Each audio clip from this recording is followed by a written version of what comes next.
You were invited to a kindergarten children's party. Describe what happened there. Actually, my sister or my brother-in-law or both of them were supposed to go. It was their daughter's graduation.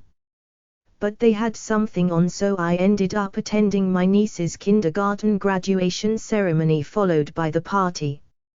Frankly, I did not mind, as Tina was my favorite niece and I her favorite aunt. I realized that it was an important day for Tina and her friends. So on the day of the ceremony I dressed in my best and arrived just as the kiddies were dressing up. The teachers were in command, but I realized that this was not for long. Frankly, I had not bargained for what happened. I waved to Tina and took a seat right up in front.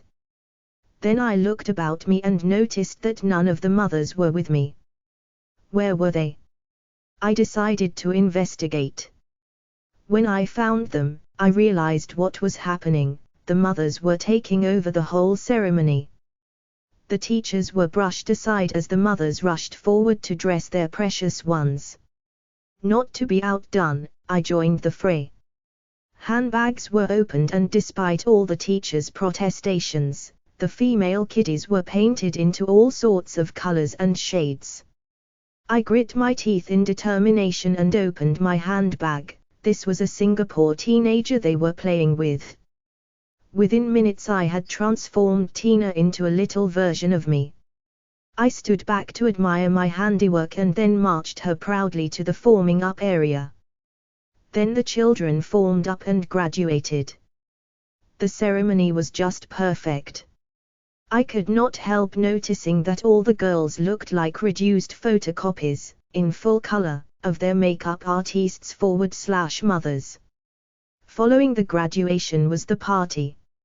A lot of orders were shouted by mothers and teachers and everything done to make the party as prim and proper as possible.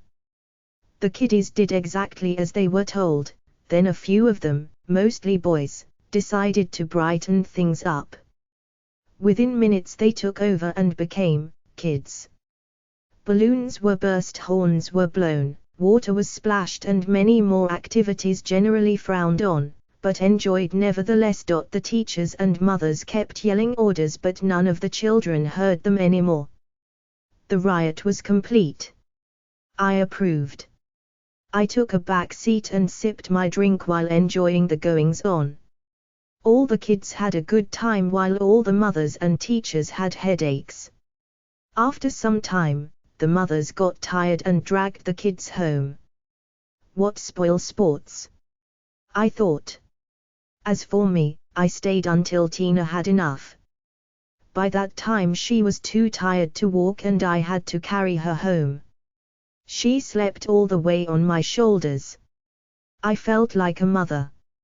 It was a beautiful feeling.